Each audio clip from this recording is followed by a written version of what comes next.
Lakad at takbo ang ginagawa ni Jonah habang tinutugis siya ng lalaking kumidnap sa kanya. Akala niya ay pakakawalan na siya nito kanina ng kalagansiya. Yun pala'y gusto lang siya nitong paglaruan. Animo siya isang kriminal na tinutugis ng mga pulis upang isalvage. Sige, tumakbo ka pa hanggat kaya mo. Narinig niyang sigaw ng lalaki, kasunod ang malutong na tawa. Nag-i-enjoy itong makita siya nagkakandara pa sa pagtakas. Puno na ng galos ang katawan niya dahil palagi siyang nadadapa at natutusok ng mga matutulis na sanga ng mga kahoy na dinadaanan niya. Humihingil na sa pagod si John at halos hindi na niya kayang dalhin ng katawan niya, ngunit wala siyang ibang mapagpilian kundi pilitin ang sarili. Isang putok ng baril ang nagpataranta kay John kaya't nadapa siya. Tinangka niyang bumangot, hindi niya kayang buhatin ang sarili. Pilit siyang gumapang papalayo, ngunit wala na siyang matatakasan. Mangina ang pupuntahan niya. Pumikit na lamang si Jonah nang maramdamang nasa tapat na niya ang lalaki. Kinalabit nito ang baril, ngunit hindi ito pumutok. Wala nang bala. Thanks God, naibulalas ni Jonah. Hindi pa niya oras. Anong thanks God? Nanguuyam na sabi ng lalaki. Baka akala mo ay bubuhayin kita. No way, papatayin na kita. Nagsasawa na ako sa pagpapahirap sa'yo. Bago pa man lubos na naintindihan ni Jonah ang ibig sabihin ng lalaki, ay binuhat siya nito at saka inihagis sa bangin. Nakapatay ako. Sigaw ng lalaki na tila nababaliw. Sa kauna-unahang pagkakataon ay nakapatay ako. Tumalilis ito ng takbo papalayo sa lugar na iyon. Anong okasyon ba ito, Jonah? Bakit kailangan dito pa tayo sa kwarto mo mag-inuman? Takang tanong sa kanya ng lalaki na hindi ginagalaw ang alak na nasa kupeta nito. Gusto ko lang i-celebrate ang pagbabalik ni Risa, sabi niyang pilit pinakaswalang tingin. Doble ang saya ko ngayon, Soren, dahil nakuha kong kumbinsihin sina Lola at Papa na dalawin sa ospital ang walang malay kong kapatid. Pero sa mula sa mukha niya ang katotohanan sa kanyang mga sinasabi. Look, Jonah, why don't we go to your sister instead of doing this? Tanong ni Soren na kinuha ang kupeta sa kanyang kamay. Tayo na sa ospital, alamin natin kung nagkamalay na si Risa. Ayoko, Soren, nakailing na tutol ni Risa. I don't want to see my sister in her critical condition. Tumulo ang luha niya. Hindi niya alam kung totoo ang pag-iyak niya o bahagi yun ng kanyang drama. Si John nakitang-kita niya ang ebidensya sa katawan nito. Ang natamong matinding pagpahirap, puno ng latay ang katawan, ang sugat sa braso, mga pasa sa tiyan at may sugat sa ulo. Hindi niya malaman kung ano ang gagawin. Gusto niyang tuluyan si Jonah bago pa man ito magising upang panatilihing lihim ang pagkatao niya. Ngunit bukod sa hindi niya kayang pumatay, ay wala siyang nasisilip na pagkakataong gawin ang nasa isip. Palaging nasa tabi ni Jonah sa Edmond at kahit minsan ay ayaw nitong iwanan ng dalaga. Piniga ni Risa ang utak sa pag-iisip ng solusyon sa kanyang problema. Napangiti siya nang may pumasok sa kanyang utak. Inutusan niyang kumuha ng pagkain si Soren sa kusina. Nang malakalabas ito ay dali-dali siyang kumuha ng gamot na pampatulog sa kanyang medicine cabinet. Hinulong niya sa kupeta ni Soren saka hinalo-halo. Aangkinin na kita ng lubusan, Soren, sabi niya sa isip. Ano ang ibig sabihin nito? Ang malakas na tinig ni David ang nagpagising kay Soren mula sa himbing ng pagtulog sa carpeted na sahig. Takang-taka ito nang matuklas ang nasa tabi nito si Risa. Kapwa sila walang saplot sa katawan at magkasalo sa isang kumot. Huwag kayong magagalit, Papa. Awat ni Risa sa ama nang makitang pagkuyong ng magkabilang kamao nito. Pakakasalan ho ako ni Soren. Pananagutan niyang nangyari sa amin. Dapat lang, sabi ni David na tumalikod na sa kanila. Jonah, ano itong ginawa mo sa akin? Tanong sa kanya ni Soren na nakasungaw ang puot sa mga mata. Bakit mo ako nininang? Ako ang dapat magtanong sa iyo ng ganyan, Soren. Bakit mo ako inang-kinang wala ka sa tamang panahon? Sabi ni Risa na hindi tumingin sa binata. Pumangon siya at nagsuot ng damit. Hindi niya lintana ang galit sa mga mata nito. Nakikiusap ako sa iyo, Jonah. Huwag mo nang sabihin sa kanila ang totoong nangyari.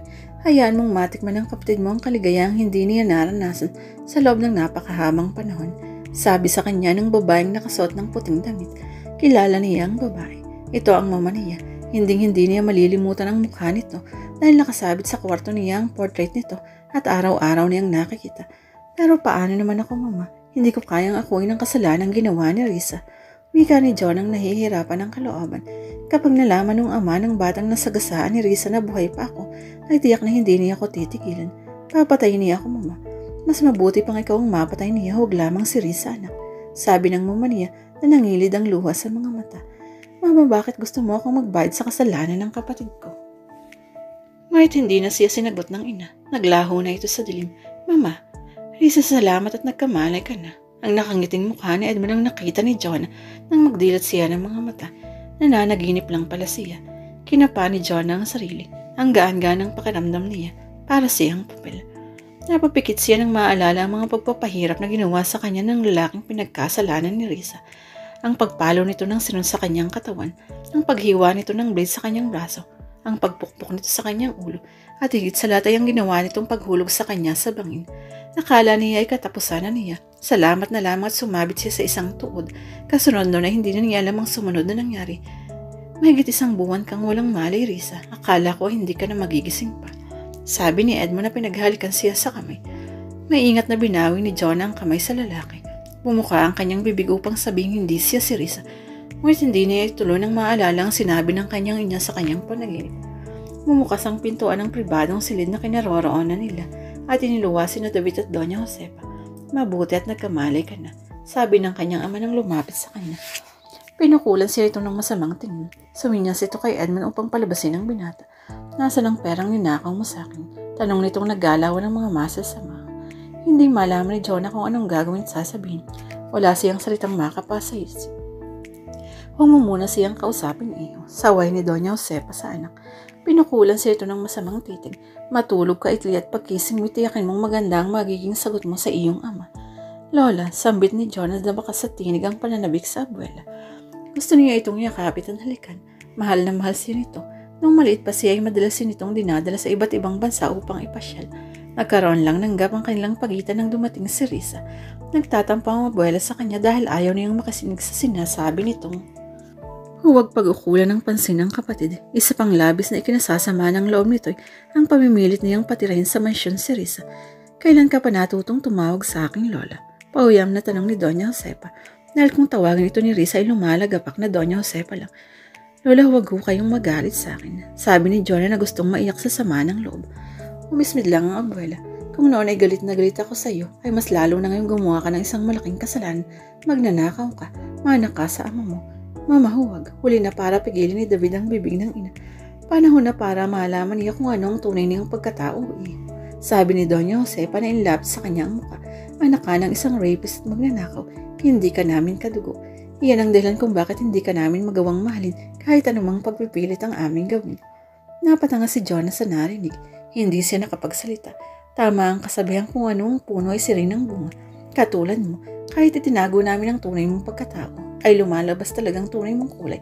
Manang-mana ka sa ama mo. Patuloy ni Doña Josefa. Nakalabas na ang dalawang ngunit hindi pa rin nakahuma si Jonah sa kabiglaan. Bigla niyang naisip ang lalaking kumidnap sa kanya nang sinabi ng kanyang ina sa panaginip niya. Nabuo ang hinala niya ang lalaking iyon nang siyang gumahasa sa kanyang ina at siyang ama ni Risa.